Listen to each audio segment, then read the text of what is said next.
Don Valeriano Montenegro se miró en el espejo de cuerpo entero de su vestidor por última vez, despidiéndose no de su imagen, sino de la armadura que había llevado durante los últimos 50 años. El traje de seda italiana, cortado a medida en Milán, yacía tirado en el suelo como la piel mudada de una serpiente dorada. En su lugar, Valeriano se había puesto unos pantalones de pana desgastados que había rescatado del fondo de un baúl olvidado, una camisa con el cuello ligeramente raído y un chaquetón que olía a humedad y naftalina. Se quitó el Patek Philippe de la muñeca, ese reloj que costaba más que la casa promedio de un español, y lo guardó en la caja fuerte. Al verse reflejado, ya no vio al tiburón de las finanzas, al patriarca intocable del grupo Montenegro. Vio a un anciano de 78 años, vulnerable, encorvado y con la mirada cargada de una tristeza que ningún dinero podía maquillar. La transformación era perfecta. Si su plan funcionaba, esa noche descubriría la verdad más dolorosa de su vida. Si fallaba, al menos sabría que sus sospechas eran infundadas. Cogió una maleta de cartón vieja, la llenó con un par de mudas y cerró la puerta de su mansión en La Moraleja, dejando atrás el lujo para abrazar una miseria fingida que pronto, temía, se sentiría demasiado real en su alma. La decisión de someter a sus hijos a esta prueba draconiana no había nacido de un capricho senil, sino de una sentencia médica inapelable recibida hacía apenas 48 horas. El doctor Arriaga, su amigo y médico de cabecera, se lo había dicho sin rodeos, con la brutalidad necesaria entre hombres de su generación. Te queda un año, Valeriano. Quizás menos si el cáncer avanza rápido. Pon tus asuntos en orden. Aquella noticia fue un terremoto que agrietó los cimientos de su existencia. Valeriano no temía a la muerte, temía lo que vendría después. Durante años, había observado a sus 3 hijos biológicos, Teofrasto, Casilda y Ulpiano, convertirse en extraños adictos al lujo, criaturas voraces que esperaban su final como buitres rondando a una presa herida. Solo le llamaban para pedir inyecciones de capital, para tapar escándalos o para exigir puestos en el consejo. Valeriano necesitaba saber, antes de cerrar los ojos para siempre, si quedaba algún vestigio de humanidad en ellos, o si su legado financiero sería la gasolina que terminaría de incinerar sus almas corruptas. La mentira que había urdido era simple pero devastadora. Una estafa piramidal, cuentas congeladas, embargo preventivo total, ruina absoluta. Valeriano pidió al chofer que lo dejara a 3 calles de la oficina de su primogénito, Teofrasto. No quería que nadie viera el Mercedes Maybach. Caminó el último tramo bajo una lluvia fina y gris que parecía cómplice de su desgracia teatral.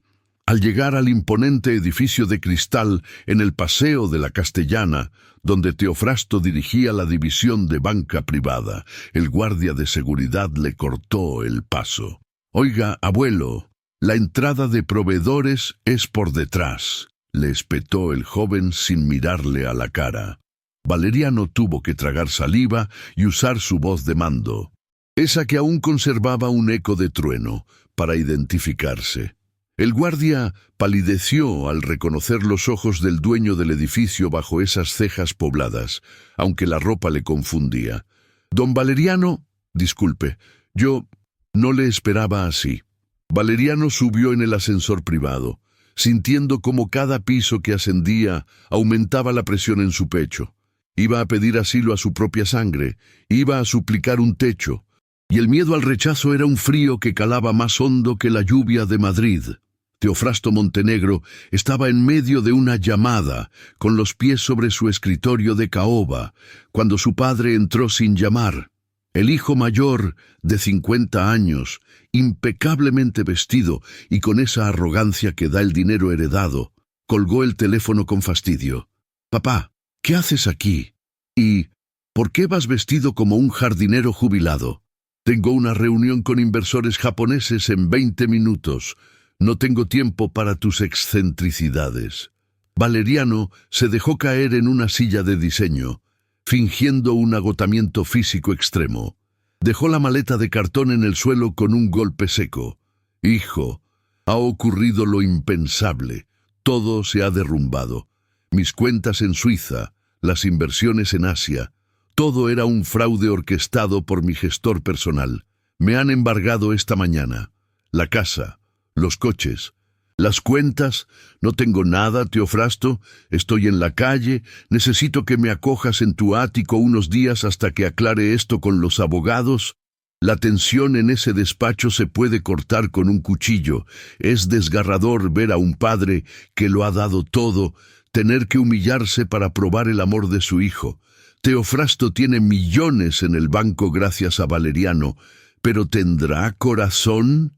Esta historia nos recuerda que a veces criamos cuervos que nos sacan los ojos y que el dinero puede podrir los lazos más sagrados.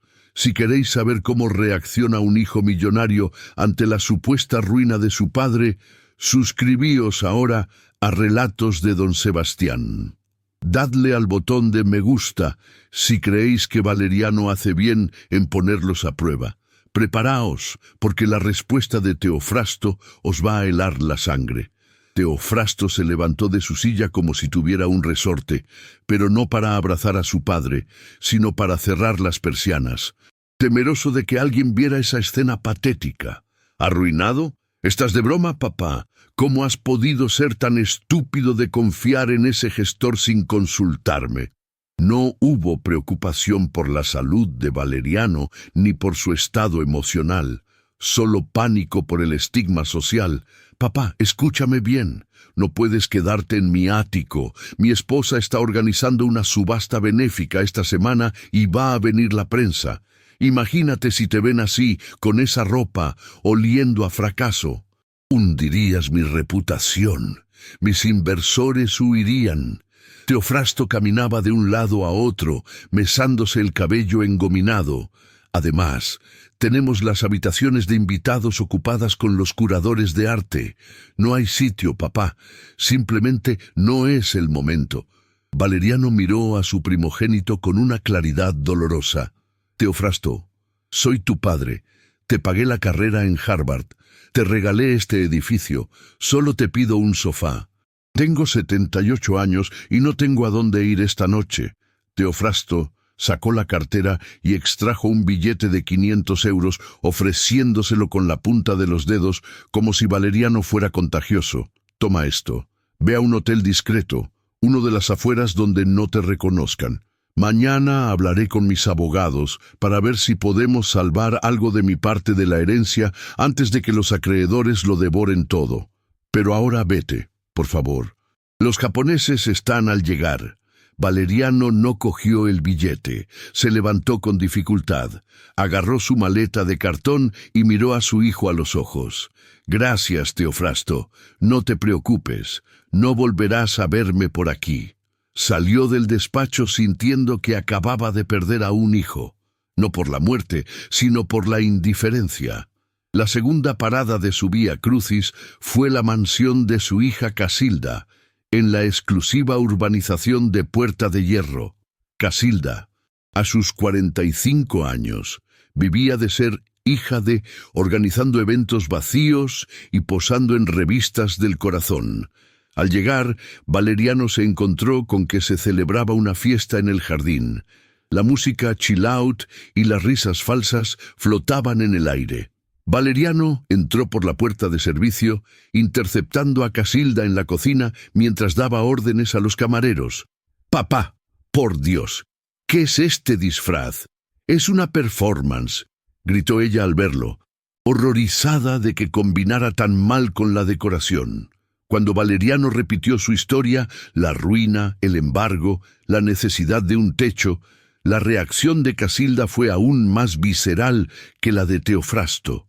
«¿Quedarte aquí? ¿Estás loco?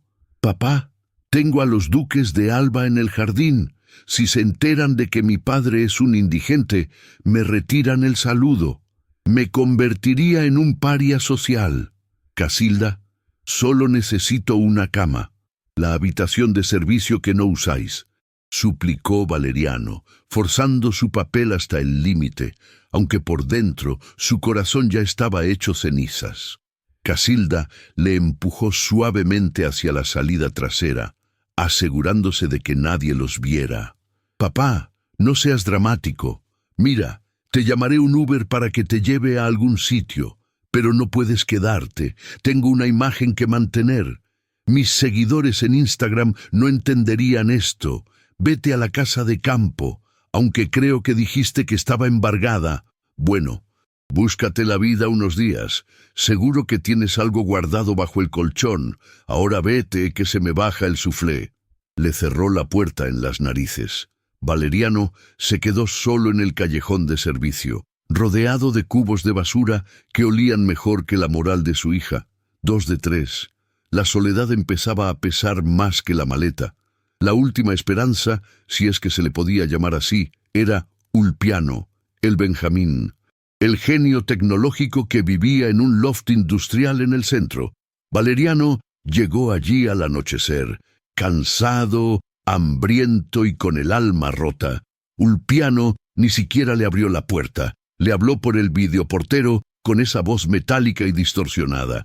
«Papá, Teofrasto ya me ha llamado y me ha contado tu situación. Mira, lo siento mucho, es una putada, de verdad. Pero yo trabajo en casa. Necesito concentración absoluta para el lanzamiento de mi AP. No puedo tener a un viejo, quiero decir, a una persona mayor dando vueltas y tosiendo. Me cortas el flujo creativo. ¿Por qué no vas a un asilo público? Dicen que no están tan mal. Te mandaré un Bizum para la cena, pero no subas. Estoy en streaming». La pantalla se apagó. Valeriano se quedó en la calle, bajo la lluvia que ahora caía con fuerza, comprendiendo finalmente que había criado a 3 monstruos perfectos. Pero le quedaba una carta humilde, olvidada, que vivía en un barrio obrero al sur de Madrid. Maristela. El taxi dejó a Valeriano en el corazón de Vallecas, un barrio obrero que vibraba con una energía muy distinta al silencio aséptico de La Moraleja. Aquí las calles olían a pan recién horneado y a asfalto mojado. La gente caminaba rápido, con bolsas de la compra y rostros cansados pero vivos. Valeriano se sintió un alienígena con su maleta de cartón, un rey destronado buscando refugio entre los plebeyos. Maristela vivía en un bloque de pisos antiguos, de esos sin ascensor y con la pintura de la fachada desconchada por los años. Valeriano miró hacia arriba, contando las ventanas hasta el 4.º piso, donde sabía que vivía su hija menor. Maristela había sido adoptada cuando tenía 5 años, traída de un orfanato en Colombia. Valeriano siempre la había querido, sí, pero con una distancia inconsciente, como si ella fuera un accesorio de caridad, mientras que sus hijos de sangre eran los verdaderos herederos del imperio. Qué equivocado había estado. Subir los 4 pisos fue un suplicio para las rodillas de Valeriano, castigadas por la edad y el peso de la decepción. En cada rellano tenía que detenerse a tomar aire, escuchando los ruidos de la vida doméstica tras las puertas. Una televisión encendida, una madre regañando a un niño, el olor a sofrito de ajo y cebolla. Al llegar al cuarto, empapado en sudor frío y con el corazón galopando, dudó un instante antes de llamar al timbre. ¿Y si ella también lo rechazaba? ¿Y si le decía que su piso de 50 metros cuadrados no tenía espacio para un viejo fracasado? El miedo al rechazo total casi le hace dar media vuelta, pero recordó la mirada vacía de Teofrasto y la puerta cerrada de Casilda. No tenía otra opción. Con mano temblorosa, pulsó el timbre. Pasaron unos segundos eternos hasta que se escucharon pasos ligeros al otro lado. La puerta se abrió y allí estaba Maristela. A sus 32 años, con el pelo recogido en un moño desordenado y vistiendo un uniforme de enfermera con manchas de yodo, irradiaba una belleza sencilla y honesta. Al ver a su padre, empapado, con ropa vieja y una maleta ridícula, Sus ojos no mostraron vergüenza ni juicio, sino un pánico genuino. «¡Papá! ¡Santo cielo!», exclamó, abriendo la puerta de par en par y tirando de él hacia adentro, sin dudarlo un segundo. «¿Qué te ha pasado? ¿Te han atracado? ¿Estás helado?». No preguntó por el coche, ni por el chofer. Simplemente lo abrazó con fuerza, manchando su uniforme con el agua de lluvia del abrigo de Valeriano. Ese contacto físico, cálido y sin reservas, fue el primer acto de amor real que Valeriano recibía en años. Se dejó abrazar, sintiendo cómo se le aflojaban las piernas. Ya dentro, sentados en un sofá desgastado cubierto con una manta de cuadros, Valeriano soltó su mentira ensayada, aunque esta vez le costó más mantener la voz firme por la emoción. Le contó lo de la estafa, el embargo, la ruina total. Le dijo que sus hermanos no podían acogerle por problemas de logística. Maristela escuchó en silencio, sosteniendo las manos frías de su padre entre las suyas para darle calor. Cuando él terminó, esperando la excusa para echarle, Maristela se levantó decidida. «Papá, olvídate del dinero. Esos son papeles. Lo importante es que estás bien de salud y que estás aquí. Esta casa es pequeña, ya lo ves, pero donde comen 3, comen 4. Jorge llegará pronto del taller y prepararé la habitación de la niña para ti. Ella puede dormir con nosotros. Esto es amor verdadero». Mientras los hijos millonarios le dieron la espalda por miedo al qué dirán, Maristela, que vive al día, le ofrece su propia cama sin pensarlo 2 veces. Es increíble cómo quien menos tiene es quien más da. Valeriano acaba de recibir una lección de humildad que vale más que todas sus acciones en bolsa. ¿Creéis que Valeriano debería revelar la verdad ahora mismo o esperar a ver hasta dónde llega la bondad de Maristela? Si pensáis que la sangre no hace a la familia, sino el corazón, escribid «familia» en los comentarios. Y preparaos, porque la generosidad de Maristela va a ir mucho más allá de un simple sofá. Jorge, el marido de Maristela, llegó media hora después. Era mecánico, con las manos curtidas y grasa bajo las uñas que no salía ni con lejía. Al ver a su suegro allí, un hombre que siempre le había mirado por encima del hombro por ser pobre, se sorprendió. Pero cuando Maristela le explicó la situación en susurros en la cocina, Jorge salió secándose las manos y le dio un apretón de manos firme a Valeriano. «Don Valeriano, esta es su casa. No se preocupe por nada. Mañana hablaré con el jefe del taller a ver si me deja hacer unas horas extra para que no falte de nada ahora que somos uno más». Valeriano sintió un nudo en la garganta. Este hombre, al que él había llamado el mecánico Esenus en privado, estaba dispuesto a trabajar más para alimentarle, mientras su hijo Ulpiano ni siquiera le había abierto el portero automático. La cena fue un asunto humilde: sopa de fideos y tortilla de patatas. No había cubiertos de plata ni vino de reserva, pero había risas.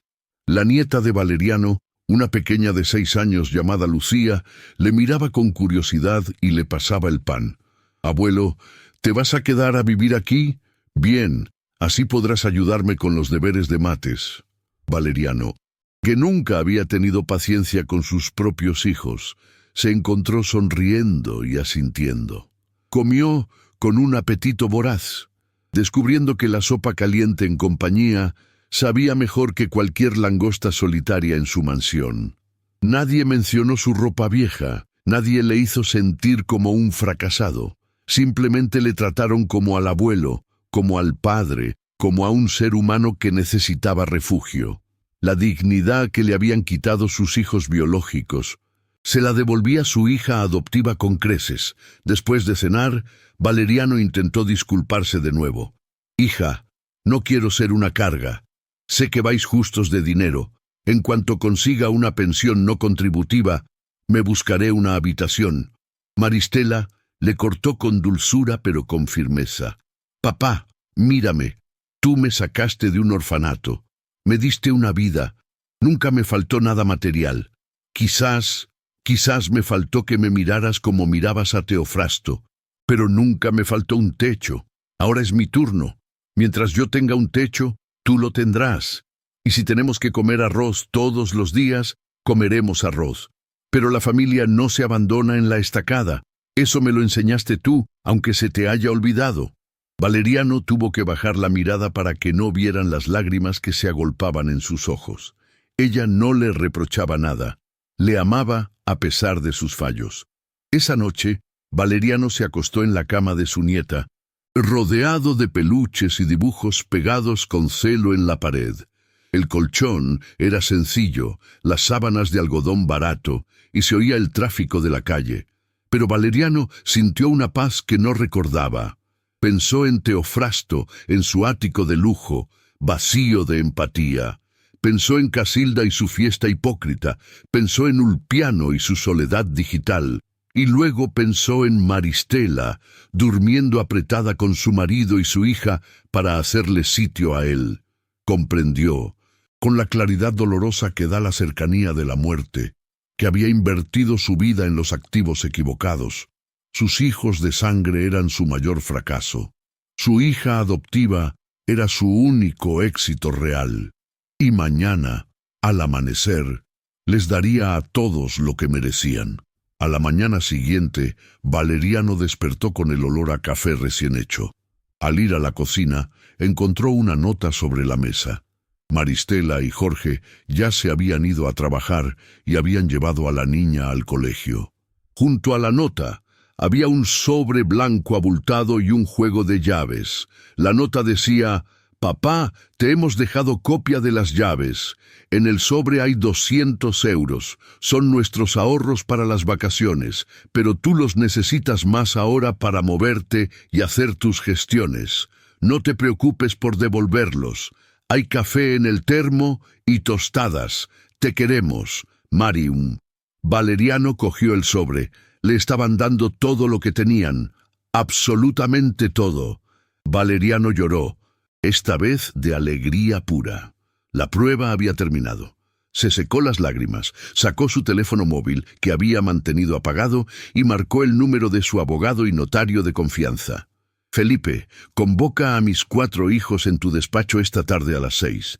Diles que es cuestión de vida o muerte, y trae el testamento nuevo. Vamos a reescribir la historia». Valeriano regresó a su mansión de La Moraleja, aprovechando que el servicio, instruido previamente para tomarse el día libre, no estaba. La casa no estaba embargada, por supuesto. Todo seguía en su sitio, frío y majestuoso. Valeriano subió a su dormitorio y se quitó la ropa de mendigo con una mezcla de alivio y asco. Se dio una ducha larga, frotándose la piel como si quisiera arrancarse la sensación de rechazo que sus hijos le habían impregnado. Luego procedió a vestirse para la batalla. Eligió su mejor traje, un 3 piezas de lana fría color carbón, su camisa más blanca y los gemelos de oro que habían pertenecido a su propio padre. Se colocó de nuevo el Patek Philippe en la muñeca. Al mirarse al espejo, el anciano vulnerable había desaparecido. El tiburón de las finanzas había vuelto, pero esta vez sus ojos no buscaban el lucro, sino la justicia. Guardó el sobre con los 200 euros de Maristela en el bolsillo interior de su chaqueta, justo sobre el corazón. Ese sobre pesaba más que todo el oro del mundo. A las 6 menos cuarto, la sala de espera del notario Felipe Garrido parecía un funeral de estado, pero sin el respeto que la muerte suele imponer. Teofrasto llegó primero, consultando frenéticamente su reloj y bufando por la pérdida de tiempo. Casilda llegó poco después, con gafas de sol oscuras para ocultar que no había dormido bien pensando en el escándalo, y Ulpiano apareció el último, con auriculares inalámbricos y tecleando en su móvil, ajeno al mundo. «¿Sabéis de qué va esto?», preguntó Teofrasto con irritación. «Seguro que papá quiere pedirnos dinero legalmente o implicarnos en sus deudas. Ya hablé con mis abogados. No firméis nada. Ni un aval, ni una garantía. Si se hunde, que se hunda solo». Casilda asintió nerviosa. «Espero que sea rápido». Tengo una cena y no puedo llegar con cara de tragedia. La puerta se abrió y entró Maristela. Venía directa del hospital, todavía con su uniforme de enfermera y una chaqueta barata encima. Tenía los ojos rojos de haber llorado en el baño del trabajo, preocupada por qué sería de su padre. Al ver a sus 3 hermanos, se detuvo, intimidada por el despliegue de marcas de lujo y arrogancia. «Hola», saludó tímidamente. Teofrasto soltó una risa seca. «Vaya, llegó la Madre Teresa. ¿Qué haces aquí, Maristela? ¿Papá también te ha pedido dinero a ti? No sé qué va a sacarte, a menos que quiera vales de comida». Ulpiano ni siquiera levantó la vista del móvil. Maristela ignoró el insulto y preguntó con voz temblorosa: «¿Sabéis algo de él? ¿Está bien? Le dejé en casa esta mañana, pero no contesta al móvil». Casilda rodó los ojos. «Ay, por favor, deja el drama. Seguro que está montando otro numerito para darnos pena». En ese momento, la puerta del despacho principal se abrió de par en par. No salió el notario, sino don Valeriano Montenegro. Pero no era el anciano derrotado y sucio de la noche anterior. Era un gigante. Caminaba erguido, irradiando poder, con su traje impecable y su mirada de acero clavada en sus hijos. El silencio que cayó sobre la sala fue absoluto, casi violento. Ulpiano dejó caer el móvil al suelo. Teofrasto se quedó con la boca abierta, incapaz de procesar la imagen. «¿Papá?», balbuceó Casilda, bajándose las gafas de sol. «Pero, ¿qué significa esto? ¿Y tu ropa? ¿Y el embargo?». Valeriano no contestó. Simplemente caminó hasta la cabecera de la gran mesa de caoba, se sentó en el sillón de cuero y entrelazó los dedos. «Sentaos», ordenó con una voz que no admitía réplica. «Tenemos cuentas que ajustar». Menudo giro de guión. La cara de los hijos al ver a su padre poderoso de nuevo no tiene precio. Han pasado del desprecio al miedo en un segundo. Creyeron que venían a ver el cadáver financiero de su padre y se han encontrado con el juez, que va a dictar su sentencia. Teofrasto, Casilda y Ulpiano están empezando a sudar frío, sospechando que todo ha sido una trampa. ¿Creéis que intentarán excusarse o seguirán mintiendo? Si estáis disfrutando de ver cómo estos buitres se quedan sin alpiste, escribid «justicia» en los comentarios. Y estad atentos, porque Valeriano va a sacar el sobre de Maristela y eso va a doler más que una bofetada. Felipe, el notario, entró y se sentó a la derecha de Valeriano, con una expresión grave. Valeriano miró a sus hijos uno por uno, dejando que el pánico se macerara en sus gargantas. «Hijos míos», comenzó Valeriano con una calma terrorífica. «Os he convocado aquí para informaros de que ha habido un milagro administrativo. Mis cuentas no están embargadas, no hay estafa. El grupo Montenegro es más sólido hoy que ayer. Mi fortuna personal sigue intacta». Un suspiro colectivo de alivio recorrió la sala. Teofrasto se aflojó la corbata, recuperando el color. «Joder, papá, nos habías asustado de muerte. ¿Era una broma? Casi me da un infarto». Casilda soltó una risita histérica. «¡Ay, qué alivio! Papá, no vuelvas a hacernos esto. Estaba a punto de cancelar mi viaje a Bali». Inmediatamente, las máscaras de hipocresía volvieron a colocarse. «Estábamos tan preocupados por ti», añadió Ulpiano, guardando el móvil. «¿Preocupados?», interrumpió Valeriano, golpeando la mesa con la palma abierta. El sonido resonó como un disparo. «¿Preocupados?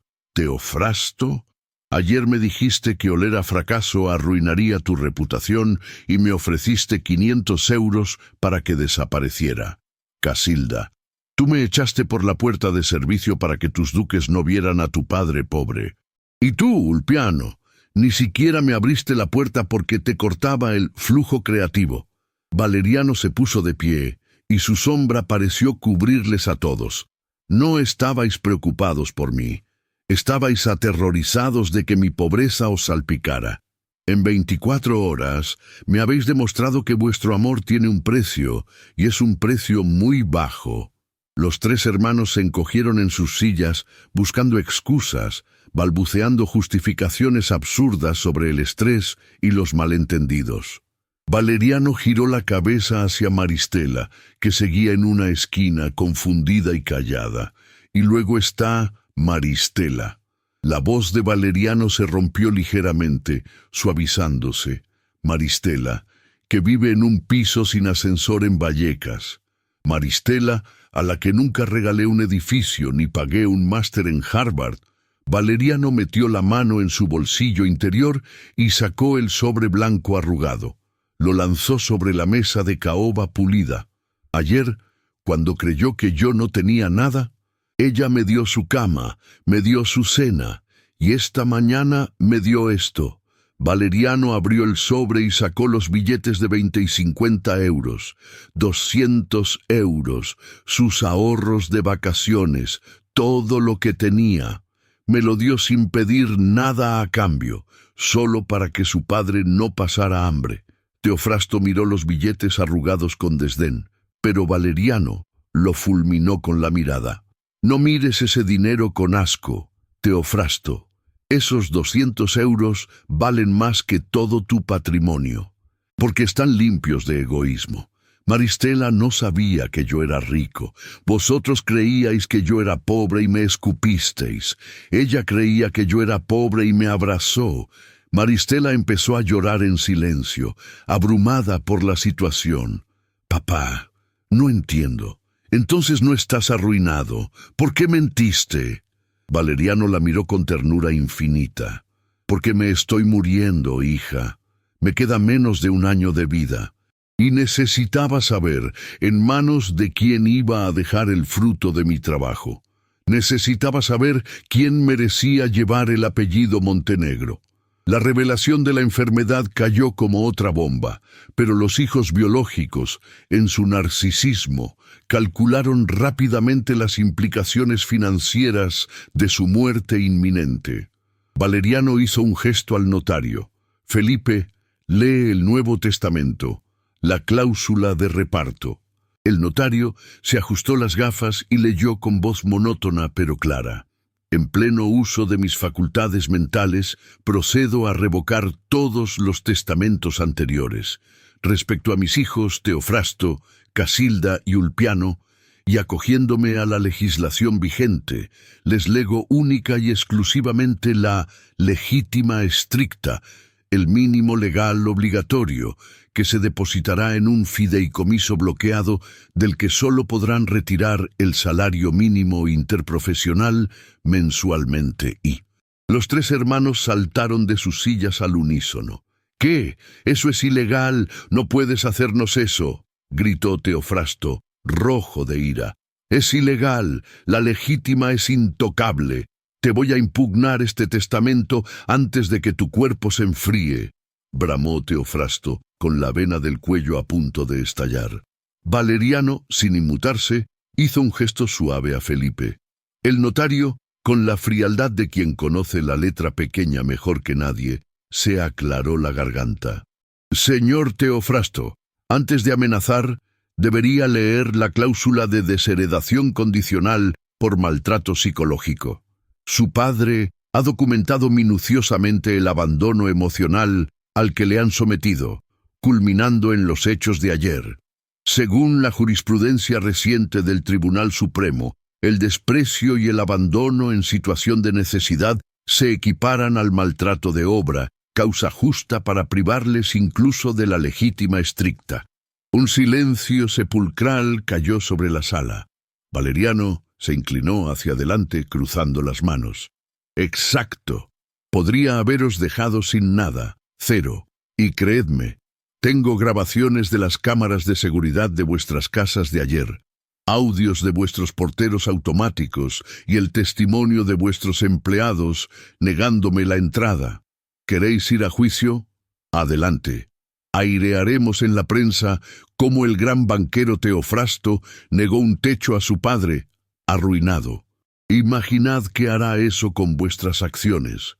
Los tres hermanos palidecieron. La amenaza del escándalo público era mucho más efectiva que cualquier ley.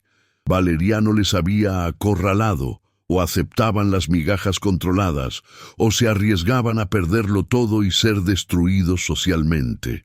Por eso, continuó Valeriano, he creado este fideicomiso como un acto de misericordia. Recibiréis vuestra parte de la legítima estricta, sí, pero no de golpe. No voy a financiar vuestros vicios ni vuestra arrogancia. Cobraréis el salario mínimo interprofesional mes a mes, para que aprendáis lo que cuesta ganar cada euro, tal como Maristela y su marido hacen cada día. Valeriano señaló a su hija adoptiva, que seguía llorando en silencio, ajena a la fortuna que se estaba moviendo a su alrededor.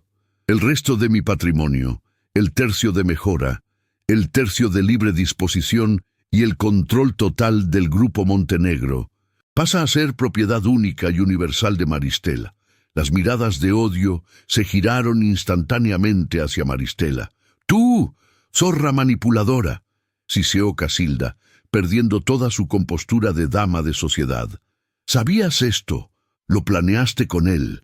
Te hiciste la santita para quedarte con todo. Maristela negó con la cabeza, incapaz de hablar, pero Valeriano golpeó la mesa de nuevo. «Cierra la boca, Casilda. Ella no sabía nada, hasta hace 5 minutos. Ella creía que yo era un viejo pobre y moribundo, y aún así me dio su cama. Vosotros, con vuestros másters y vuestros contactos, no valéis ni la suela de sus zapatos de enfermera». Valeriano se puso de pie, dando por terminada la reunión. «Tenéis 24 horas para firmar la aceptación del testamento o iniciaré los trámites de desheredación total por indignidad. Ahora, largo de mi vista. Jaque mate». Valeriano ha jugado sus cartas con una maestría brutal. Ha usado la propia vanidad y miedo al escándalo de sus hijos para atarlos de pies y manos. Es fascinante ver cómo el dinero, que antes les daba poder, ahora es su cadena. Y Maristela, la única inocente, se convierte en la heredera de un imperio que nunca pidió. ¿Creéis que los hermanos aceptarán su derrota o intentarán destruir a Maristela por la espalda? La envidia es un veneno muy peligroso. Si estáis disfrutando de esta lección magistral de justicia poética, escribid «heredera» en los comentarios. Y no os vayáis, porque tener el poder es una cosa, pero saber usarlo es otra muy distinta. Los tres hermanos salieron del despacho como perros apaleados, murmurando insultos y amenazas entre dientes, pero sabiendo que estaban vencidos. Cuando la puerta se cerró tras ellos, Valeriano se derrumbó en su silla, como si la energía que le sostenía se hubiera evaporado de golpe. Maristela corrió a su lado, arrodillándose y tomándole las manos. «Papá, ¿por qué? No quiero tu dinero, no quiero peleas, solo quiero que estés bien». Valeriano le acarició el rostro con ternura. «Lo sé, hija, por eso eres la única digna de tenerlo. El dinero es como el agua, si no tiene cauce, lo inunda y lo pudre todo. Tú tienes cauce, tú tienes valores». «Pero papá», sollozó Maristela, «ellos me van a odiar, son mis hermanos». «No, hija», corrigió Valeriano con tristeza. «Son parientes. La hermandad se demuestra en los malos momentos, y ellos fallaron. Escúchame bien, te dejo este imperio no para que te compres joyas, sino para que hagas el bien que yo no supe hacer, y para que tu hija, mi nieta, nunca tenga que agachar la cabeza ante nadie. Pero ten cuidado, el odio de un hermano desheredado es el más peligroso de todos». Valeriano tosió, una tos seca y dolorosa que le recordó que su tiempo, el real, se estaba acabando. La victoria legal estaba ganada, pero la guerra familiar acababa de empezar. Maristela regresó a Vallecas esa noche en un estado de shock absoluto. No le contó nada a Jorge al principio, simplemente le abrazó y lloró. «¿Cómo le dices a tu marido que se levanta a las 6 de la mañana para ganar 1000 euros, que ahora eres dueña de edificios, yates y cuentas en Suiza? El contraste era vertiginoso. Sacó el testamento de su bolso y lo leyó una y otra vez bajo la luz de la cocina. Heredera y universal. Esas dos palabras pesaban toneladas. Pensó en sus hermanos, en sus vidas de lujo, ahora recortadas a la mínima expresión. Sintió pena. Sí, pero también recordó cómo la miraron, como a una intrusa, como a la recogida. Quizás su padre tenía razón. Quizás era hora de que las cosas cambiaran de manos. Al día siguiente, la noticia de la reestructuración del testamento de Valeriano Montenegro corrió como la pólvora en los círculos financieros. Aunque los detalles escabrosos se mantuvieron en secreto gracias a la mordaza del escándalo. Teofrasto, Casilda y Ulpiano firmaron la aceptación a regañadientes, acorralados por el miedo a perder incluso la asignación mensual. Pero la firma no trajo paz, trajo conspiración. Reunidos en el ático de Teofrasto, lejos de los micrófonos de su padre, los tres hermanos comenzaron a trazar un plan B. «No podemos dejar que esa muerta de hambre dirija el grupo», dijo Ulpiano, tecleando furiosamente. «Papá está enfermo. Quizás podamos incapacitarlo, o mejor aún, demostrar que Maristela lo coaccionó. Ella es enfermera», añadió Casilda con una sonrisa maliciosa, encendiéndose un cigarrillo con manos temblorosas. «¿Quién nos dice que no le ha estado medicando para anular su voluntad? Tenemos que impugnar no el testamento, sino su lucidez mental. Y a ella hay que destrozarla antes de que toque un solo euro. Si papá quiere guerra sucia, tendrá guerra sucia». Mientras los buitres afilaban sus garras, Valeriano, ajeno a la nueva conspiración, se mudaba temporalmente al pequeño piso de Vallecas. Había decidido pasar sus últimos meses allí, donde el café sabía a hogar y no a soledad. Pero no sabía que sus hijos estaban dispuestos a quemar el legado con tal de reinar sobre las cenizas. Los meses siguientes fueron, irónicamente, los más felices en la vida de don Valeriano. Lejos del estrés de la bolsa y de las cenas de etiqueta, descubrió el placer de las cosas pequeñas en Vallecas. Se acostumbró a bajar a por el pan recién hecho por la mañana, saludando a los vecinos que, ignorantes de su fortuna, le llamaban simplemente el abuelo de Lucía. Aprendió a jugar al dominó en el bar de la esquina con jubilados que habían trabajado en la construcción toda su vida. Hombres con manos duras y corazones nobles que no le pedían nada. Valeriano se dio cuenta de que había vivido en una jaula de oro, aislado de la realidad humana. Su tos empeoraba y el cansancio era cada vez más frecuente, pero su espíritu estaba ligero. Por las tardes, ayudaba a su nieta con las matemáticas y le contaba historias de sus viajes, no para presumir, sino para enseñarle geografía. Se estaba apagando físicamente, pero humanamente brillaba más que nunca. Maristela y Jorge, por su parte, vivían en una constante tensión agridulce. Adoraban tener al abuelo en casa, pero la sombra de la herencia pendía sobre ellos como una espada de Damocles. Maristela notaba las miradas de envidia de algunos conocidos que habían oído rumores y temía por la seguridad de su padre. Sin embargo, Valeriano insistía en vivir con normalidad. «No dejes que el dinero nos cambie antes de tiempos, hija», le decía mientras pelaban patatas juntos. Jorge, que seguía levantándose al alba para ir al taller, rechazó la oferta de Valeriano de comprarle un taller propio. «Cuando llegue el momento, ya veremos, don Valeriano. Ahora lo que importa es que usted esté cómodo».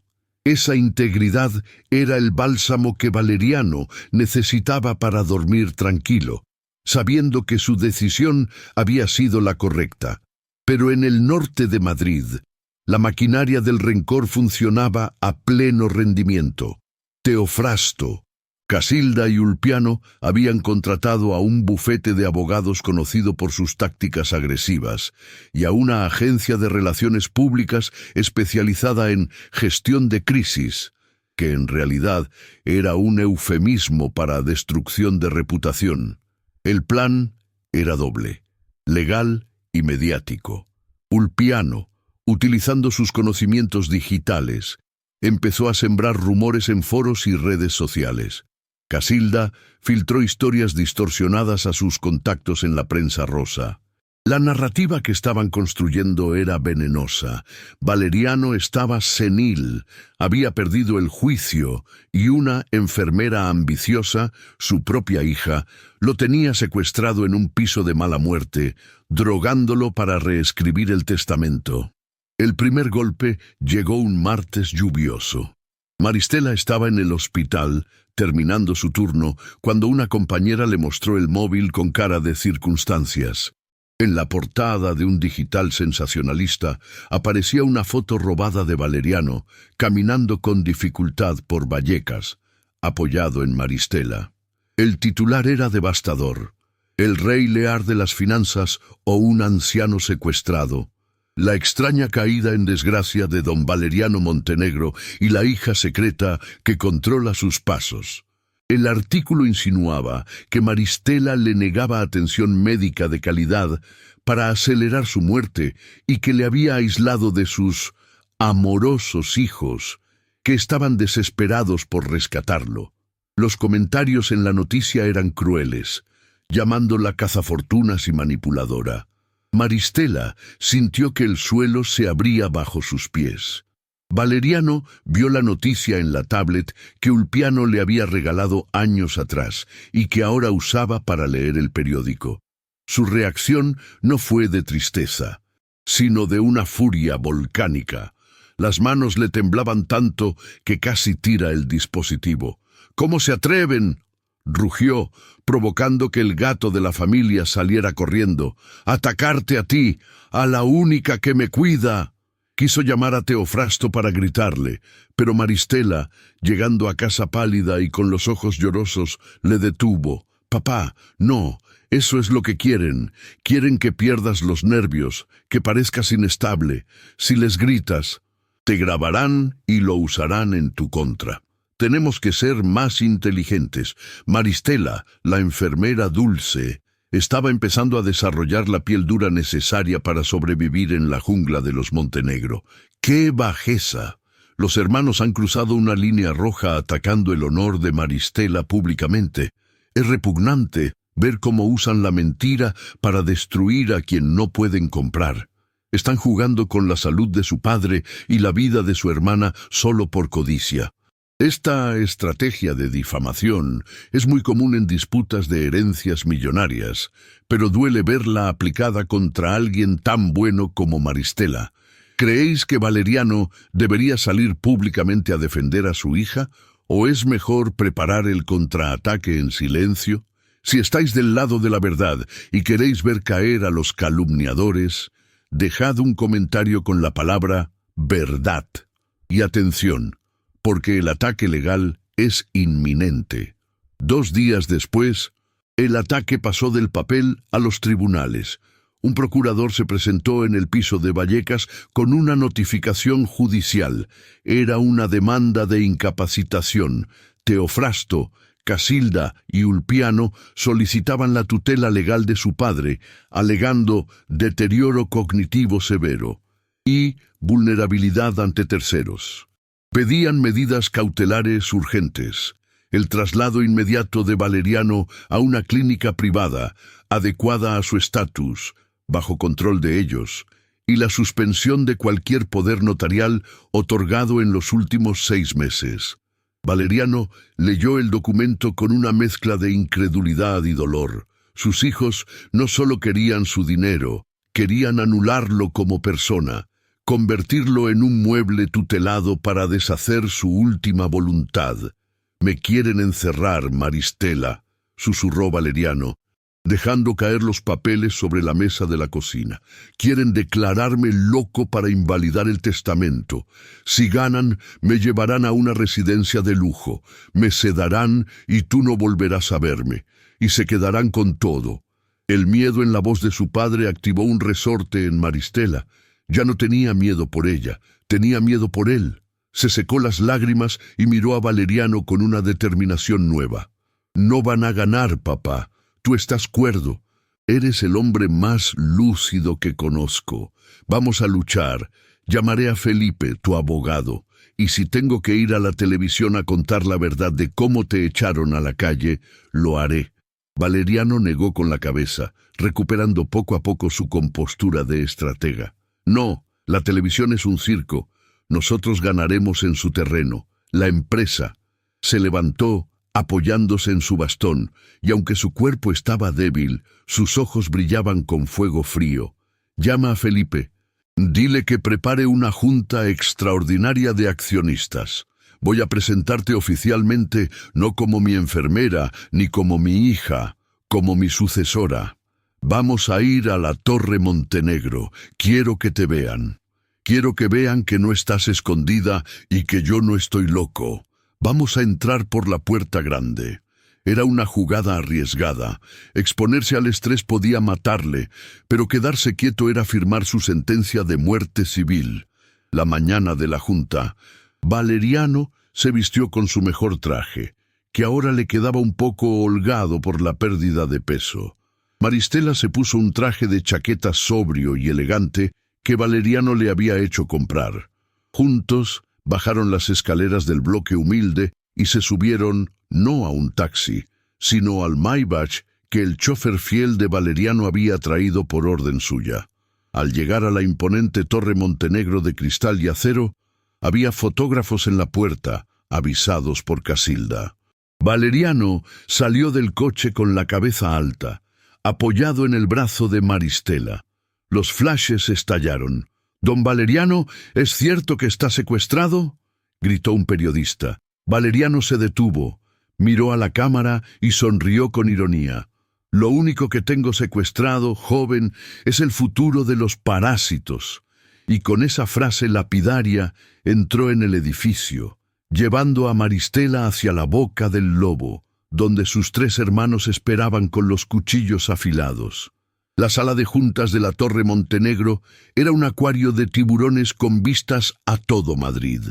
Una mesa ovalada de cristal negro dominaba el espacio, rodeada por 12 consejeros, hombres y mujeres de negocios que miraban sus tablets con nerviosismo. Teofrasto, Casilda y Ulpiano ya estaban sentados en un extremo, formando un bloque monolítico de desdén.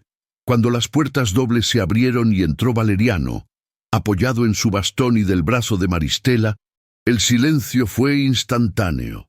No hubo aplausos, solo el zumbido del aire acondicionado y el cruce de miradas afiladas. Valeriano caminó despacio. Cada paso era una victoria sobre su dolor físico, hasta llegar a la cabecera. Maristela le ayudó a sentarse y se quedó de pie a su lado, como un soldado fiel. Teofrasto fue el primero en disparar. «Señor presidente, con todo respeto, esta es una reunión privada del Consejo. El personal de servicio y los familiares no cualificados deben esperar fuera». Valeriano miró a su hijo con una calma gélida. «Esta mujer no es servicio, Teofrasto. Es mi asesora personal de confianza y futura accionista mayoritaria. Y se queda». Un murmullo recorrió la sala. Casilda soltó una risa incrédula. «¿Asesora? ¿De qué nos va a asesorar? ¿De cómo cambiar pañales en geriatría? Papá, esto es serio. Estamos hablando de fusiones internacionales, no de poner inyecciones. Estás poniendo en ridículo a la compañía trayendo a una advenediza a la mesa de los mayores». El desprecio en su voz era tan palpable que Maristela bajó la vista, sintiéndose pequeña e intrusa, pero entonces sintió la mano de su padre apretar su muñeca, transmitiéndole fuerza. Valeriano no estaba allí para debatir, estaba allí para reinar. La burla es el argumento de los ignorantes, Casilda. Si guardaras silencio 5 minutos, quizás aprenderías algo. Ulpiano, siempre pragmático y cruel, decidió ir directo a la yugular. Se levantó y proyectó un documento en la pantalla gigante de la sala. «Señores consejeros, Hemos convocado esta reunión de urgencia porque nos preocupa la salud mental de nuestro padre. Aquí tengo un informe preliminar de 2 psiquiatras de prestigio, pagados por él, por supuesto, que sugiere que don Valeriano sufre de demencia frontotemporal, lo que explica sus comportamientos erráticos recientes: fingir pobreza, vagabundear por barrios peligrosos y tomar decisiones financieras impulsivas que ponen en riesgo el patrimonio de todos. Ulpiano miró a su padre con falsa tristeza. «Papá, te queremos, pero no estás bien. Por el bien de la empresa, proponemos tu cese temporal y el nombramiento de Teofrasto como presidente interino hasta que te recuperes». La acusación cayó como una losa. Los consejeros miraban a Valeriano con duda. La historia del mendigo había salido en prensa y, sacada de contexto, sonaba a locura. Maristela sintió pánico. Si lograban convencer al consejo, Valeriano perdería el control ese mismo día. Teofrasto sonrió triunfal, viendo la vacilación en los rostros de los aliados de su padre. «Es lo mejor, papá. Firma la renuncia voluntaria y te llevaremos a esa clínica en Suiza. Descansarás. Maristela puede visitarte los domingos». Era un golpe de estado corporativo en toda regla, ejecutado con la precisión de verdugos experimentados. Valeriano cerró los ojos un momento, y por un segundo sus hijos creyeron que se había rendido.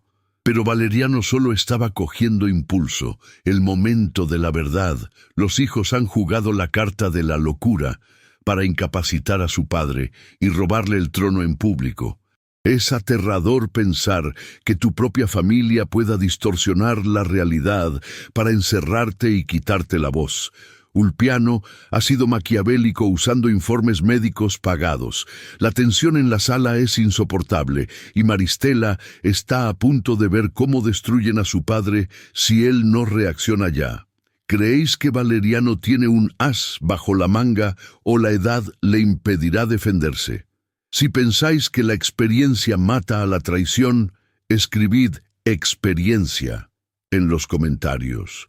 Y atentos, porque Valeriano va a dar una clase magistral de lucidez. Valeriano abrió los ojos y, en lugar de gritar, sonrió. Sacó una carpeta azul de su maletín y la deslizó por la mesa. Interesante diagnóstico, Ulpiano. Lástima que sea papel mojado. Sabiendo cómo sois, esta mañana, antes de venir, me sometí a una evaluación forense completa ante notario y 3 peritos judiciales independientes. Aquí está el certificado. Plena posesión de mis facultades mentales y volitivas. El rostro de Ulpiano se descompuso. Pero eso no es lo importante, continuó Valeriano, poniéndose de pie. Decís que pongo en riesgo la empresa. Bien, hablemos de negocios. Teofrasto, explícale al Consejo por qué la división de banca privada ha perdido un 12% este trimestre bajo tu gestión. O tú, Casilda, explica las facturas de relaciones públicas de 50.000 euros mensuales que cargas a la empresa por fiestas donde no se cierra ni un solo trato. Valeriano empezó a desgranar cifras de memoria, sin mirar papeles, exponiendo la incompetencia y el despilfarro de sus hijos con una precisión quirúrgica. Los consejeros empezaron a asentir, impresionados. El viejo león aún rugía. Luego, Valeriano hizo algo inesperado. Se giró hacia Maristela. Dicen que ella no sabe nada. Maristela, levántate. Ella obedeció, temblando. Hija, cuando tú cuidas a un paciente terminal, ¿cuál es la prioridad? Maristela titubeó un segundo, pero al ver los ojos de su padre, encontró su voz. La dignidad, papá, escucharle, hacerle sentir que importa hasta el último segundo, no como un número, sino como una vida. Valeriano miró al consejo. Exacto. Dignidad, eso es lo que esta empresa ha perdido. Tratamos a los clientes como números para exprimir, tal como mis hijos me trataron a mí. Esta enfermera entiende más de la misión de esta empresa que estos 3 ejecutivos juntos. Maristela, envalentonada, dio un paso adelante. No habló de acciones ni de bonos, habló de personas, habló de cómo vio a su padre sufrir por la frialdad de su familia y cómo eso le hizo pensar en los miles de empleados que dependían de ellos. Una empresa sin corazón es solo una máquina de contar billetes, y las máquinas se apagan, dijo con una sencillez que desarmó a la sala. Los consejeros, cansados de la arrogancia de los hermanos Montenegro, vieron en ella algo que faltaba hacía mucho: autenticidad. «Mi padre no está loco», concluyó Maristela mirando a Teofrasto a los ojos. «Está decepcionado, y tiene razón». Hubo un silencio denso, pero esta vez no era hostil hacia ella, sino reflexivo. El consejo votó. La moción de cese de Teofrasto fue rechazada por unanimidad, excepto por los votos de los 3 hermanos. Valeriano seguía siendo el presidente. «¿Queda claro?», sentenció Valeriano, «y como presidente ordeno una auditoría interna completa de vuestras divisiones. Si encuentro un solo euro malversado, seréis despedidos con causa justa y sin indemnización». Teofrasto se levantó, rojo de ira, tirando la silla. «Esto es un circo. Te arrepentirás, papá. Te has quedado solo con tu enfermerita, pero la guerra no ha terminado». Los 3 hermanos salieron de la sala, humillados públicamente, dejando tras de sí una estela de odio puro. Valeriano se dejó caer en su silla, agotado, respirando con dificultad. Había ganado la batalla, pero el esfuerzo le había costado años de vida. Mientras Valeriano era atendido por Maristela, que le tomaba el pulso preocupada, en el pasillo, Ulpiano detuvo a sus hermanos. «Parad, gritar no sirve de nada. Papá ha blindado la empresa y su mente legalmente. No podemos atacarle a él». «Entonces, ¿qué hacemos?», lloró Casilda. «Me van a auditar, van a ver lo de las facturas falsas». Ulpiano sonrió con una maldad fría, mirando su móvil. «Si no podemos destruir al rey, destruimos a la princesa.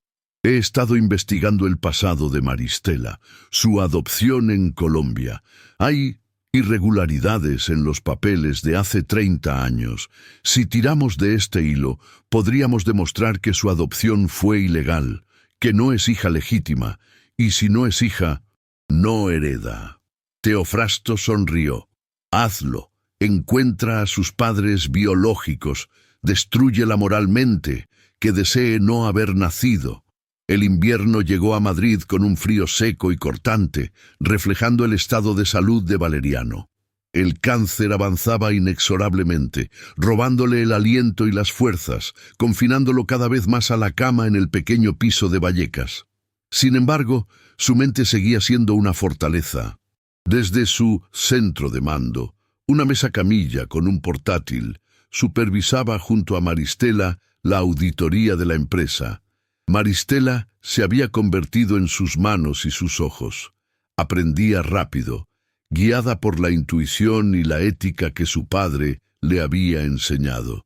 Pero la felicidad de esos días finales se vio interrumpida una tarde gris cuando llegó un burofax urgente del bufete de abogados de los hermanos.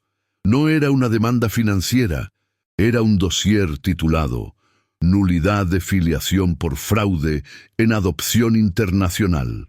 Maristela abrió el sobre con manos temblorosas. Dentro había documentos antiguos, fotocopias de registros colombianos de hace 30 años, y un informe pericial que alegaba que su proceso de adopción había estado plagado de irregularidades, sobornos a funcionarios, fechas falsificadas y falta de consentimiento biológico claro. La carta adjunta, firmada por Ulpiano, era venenosa. «Querida hermana, como verás, legalmente no eres una Montenegro. Tu adopción es un fraude. Si persistes en quedarte con la herencia, llevaremos esto a la justicia penal. No solo perderás el dinero, sino que tu padre pasará sus últimos días en un banquillo de acusados por tráfico de influencias. Renuncia ahora y te dejaremos en paz». El mundo de Maristela se derrumbó, no por el dinero, sino por su identidad. ¿Era ella una mercancía comprada? Había cometido su padre un delito para tenerla. Se sintió sucia, una impostora en una familia que no era la suya. Entró en la habitación de Valeriano con el rostro bañado en lágrimas, incapaz de articular palabra, y dejó el dossier sobre las sábanas. Valeriano, al ver los papeles, no se sorprendió. Su rostro, pálido y demacrado, se endureció con una tristeza antigua. Sabía que intentarían esto, murmuró con voz ronca. Son hienas escarbando en la basura. Maristela le miró con dolor. Papá, ¿es verdad? ¿Me compraste? ¿Soy ilegal? Valeriano hizo un esfuerzo sobrehumano para sentarse y tomar las manos de su hija.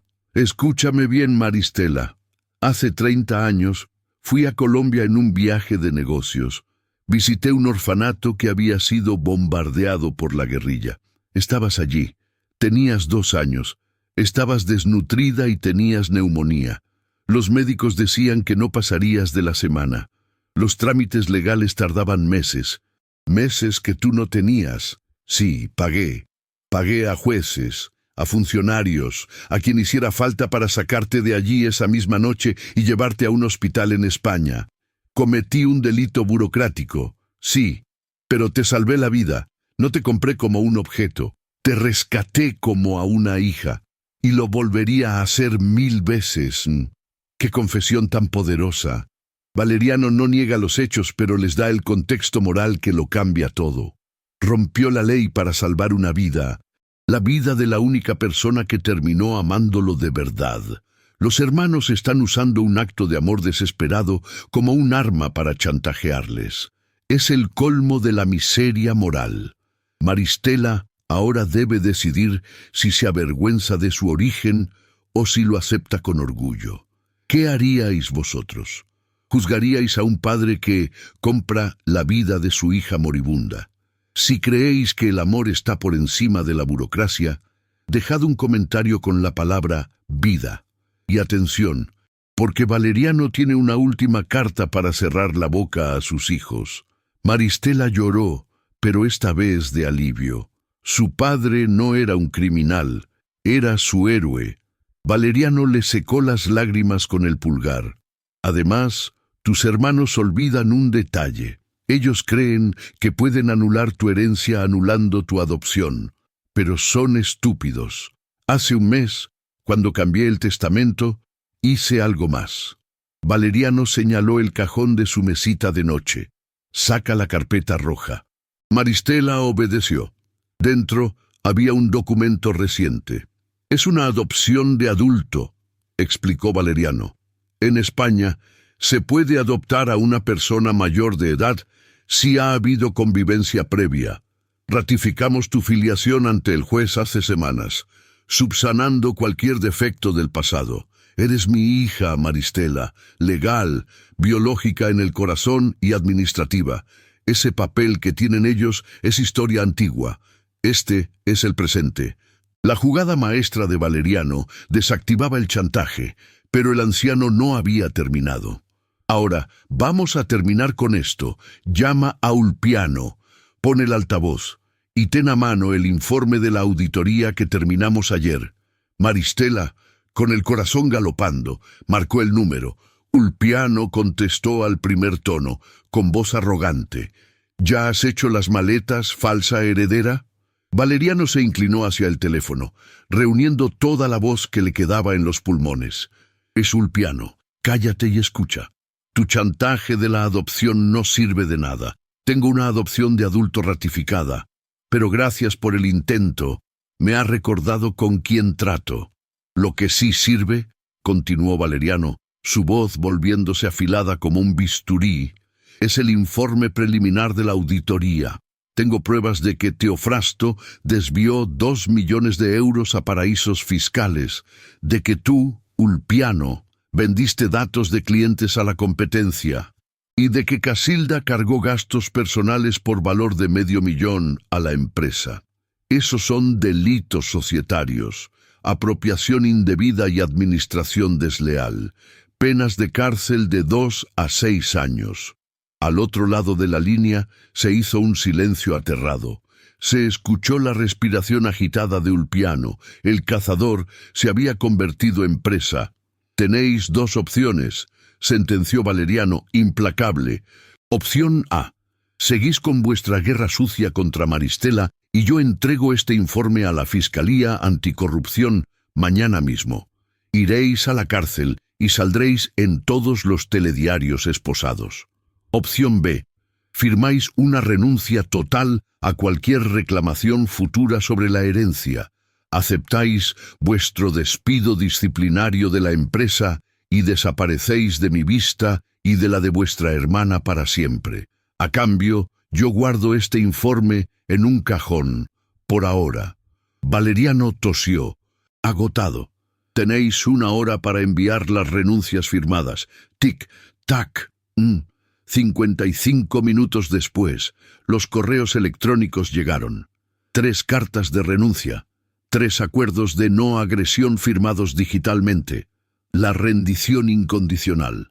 Los hermanos Montenegro, acorralados por sus propios crímenes, habían preferido el silencio y la ignominia privada a la cárcel pública. Maristela miró a su padre, que yacía en la cama con los ojos cerrados, pálido como la cera, pero con una sonrisa de paz en los labios. «Se acabó, hija», susurró Valeriano. «Ya nadie puede hacerte daño. El castillo es tuyo. Los dragones se han ido». Maristela le besó la frente, sabiendo que esa victoria era el último regalo de un padre que se estaba yendo. La guerra había terminado, pero ahora llegaba la despedida más difícil. 3 días después de la rendición de sus hijos, don Valeriano Montenegro entró en la fase final. Su cuerpo, agotado por la enfermedad y por la última gran batalla, decidió que ya era hora de descansar. No murió en una suite fría de hospital privado conectado a máquinas ruidosas, sino en la habitación de su nieta en Vallecas, con la ventana abierta dejando entrar el sol de invierno y el sonido de la vida en la calle. Maristela no se separó de su lado, humedeciéndole los labios y sosteniendo su mano. Jorge, el yerno al que Valeriano había aprendido a respetar profundamente, estaba sentado a los pies de la cama, velando su sueño con un silencio respetuoso. La atmósfera no era de tragedia, sino de una paz solemne, la paz del guerrero que ha dejado su espada sabiendo que el reino queda en buenas manos. En sus últimos momentos de lucidez, Valeriano abrió los ojos y buscó a Maristela.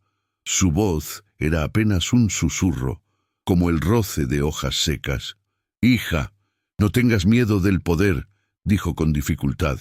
«El poder es solo una herramienta. Úsalo para coser las heridas que yo provoqué. Y diles a tus hermanos, diles que les perdono. No porque se lo merezcan, sino porque no quiero llevarme ese peso al otro lado». Maristela lloró, asintiendo, prometiéndole que haría honor a su apellido. Valeriano sonrió al ver un dibujo de su nieta pegado en la pared, un dibujo torpe de un abuelo y una niña de la mano bajo un sol gigante. Cerró los ojos, suspiró profundamente y, por primera vez en 78 años, el tiburón de las finanzas dejó de nadar. Se fue siendo simplemente Valeriano, el padre amado. El funeral de don Valeriano fue el evento social del año en Madrid, una paradoja de hipocresía y dolor real. La catedral estaba llena de empresarios, políticos y aristócratas que vinieron a dejarse ver. En primera fila, separados por un pasillo ancho, estaban los 2 bandos. A la derecha, Maristela, Jorge y la pequeña Lucía, llorando con desconsuelo genuino.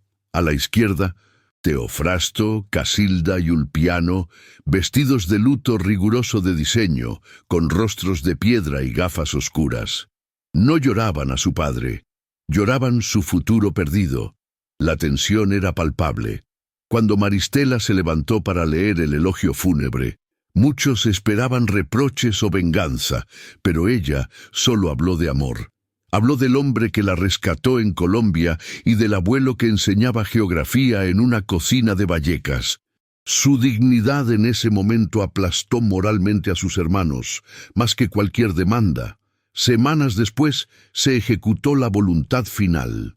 Maristela asumió la presidencia del Grupo Montenegro. Su primera medida no fue financiera, sino humana.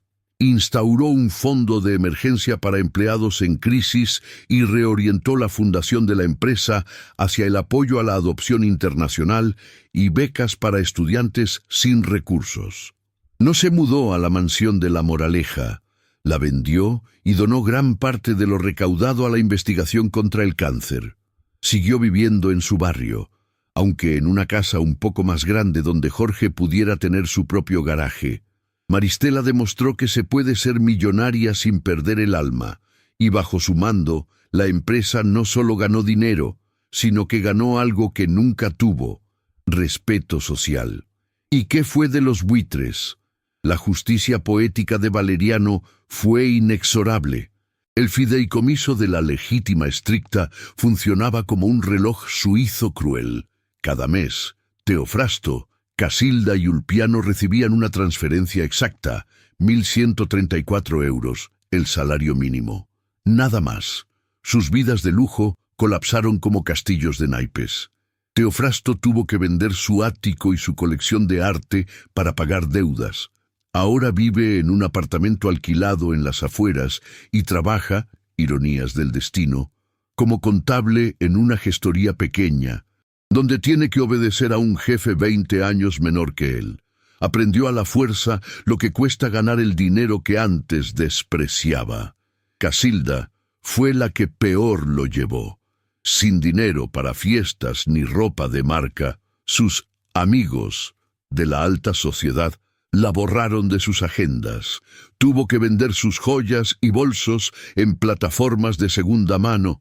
Terminó trabajando de recepcionista en una clínica dental, donde nadie la trata de doña. Ulpiano.